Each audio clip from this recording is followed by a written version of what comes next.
Okay, hi.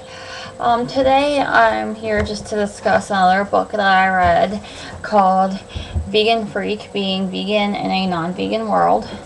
And I wanted to just I gotta make this video kind of quick, but I wanted to do this before taking this back to the library. And this book I thoroughly enjoyed. I read it in like 2 or 3 days. Would have read it even sooner if I didn't have other obligations and things to do.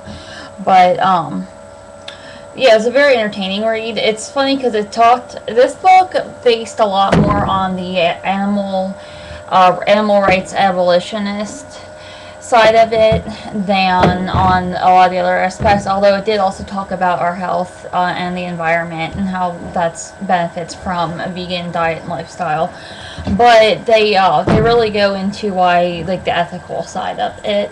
But that being said, it's also kind of funny. Like, I found a lot of humor added into this book, which I like because it combined the serious with a little bit of humor as well. Either way, I found it to be a very entertaining read. I think anybody who is vegan, newly vegan, or been a long time vegan, should probably read this, especially if you are not surrounded by other vegans all the time. I think you feel like you can kind of, I know I felt like I could relate to it. One of the chapters in here actually is called Hell is Other People, and in that they talk about dealing with other people, anything from family or co-workers and events to going out to dinner to restaurants, and they also talk about traveling tips and things of that nature.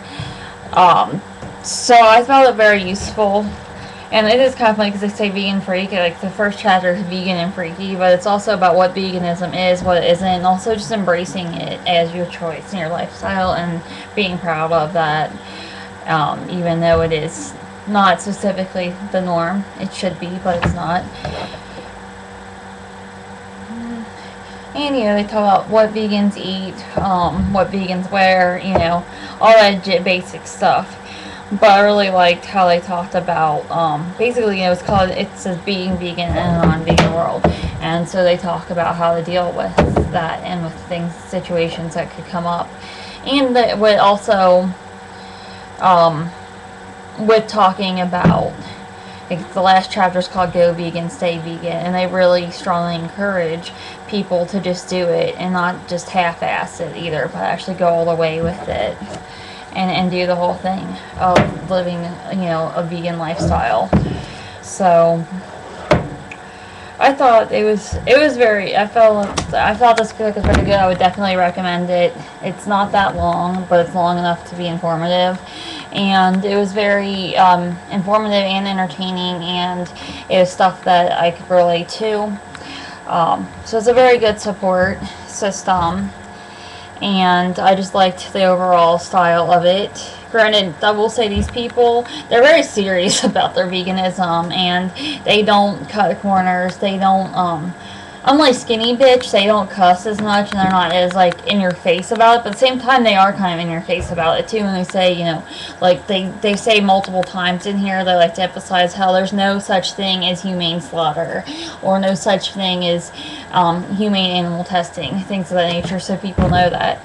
And they're very adamant about just doing it and doing it right, and not